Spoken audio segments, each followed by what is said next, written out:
Hello friends, welcome to the world of healthy living. It's healthy cookie time yet again, and this time it's a ginger walnut combination for you to relish with your tea time. I'm not sure who introduced the concept of eating a cookie with a cup of tea, but it surely makes a heavenly combination, Hannah? And if you combine homemade cookies with a hot cuppa, you're always in for a treat. So why wait any longer to start baking the ginger walnut cookie recipe with whole grains and without baking powder and soda? Sounds interesting, na? Let's get right into the recipe.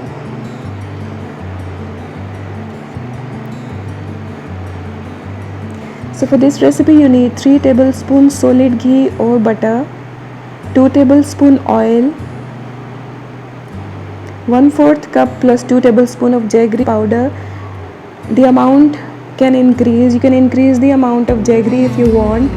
Remove the grits. You need to sift the jaggery because we want to remove the grits, otherwise they will make your cookies look bad. Remove all the grits and then measure again, and then you can add more jaggery. Whip until creamy. My cookies are always subtly sweet, so you can always increase the amount of sweetener and use the sweetener of choice. Add 1/4 teaspoon salt and whip again. Salt is added to increase the amount of sweetness, kind of balance. Now add 1 teaspoon of grated ginger and 1/4 teaspoon of clove powder, and this is why we call it ginger walnut cookies. Half cup of powdered poha. Sift half cup of atta or whole wheat flour and then start mixing with a spatula or spoon.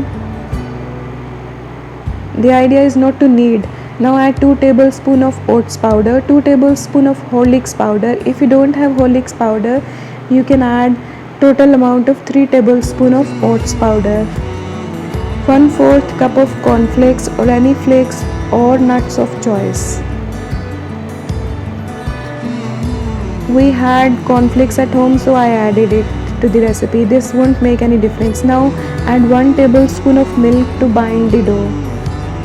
Milk can be added during the creaming process as well, so you may add it then or at this stage.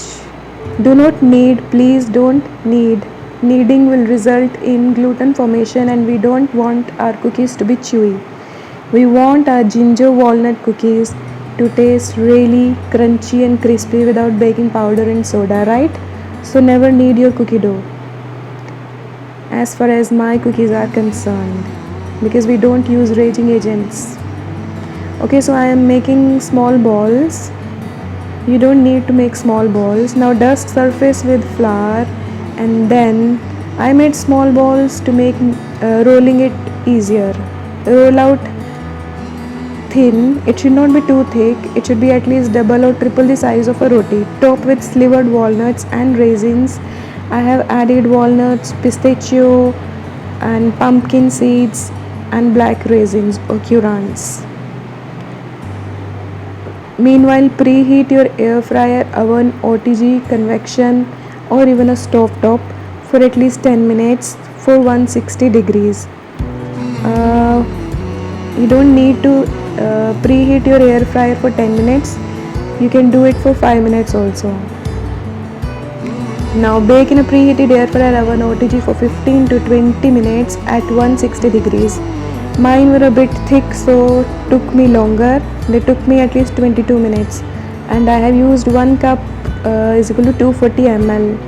The cookies were crispy and crunchy and really yummy. So you must try out this ginger walnut cookie recipe with whole grains and without baking powder and soda. Check ingredient list in the description box. Thank you so much for watching. Please like, share and subscribe. Thank you. See you soon. Bye bye. Take care.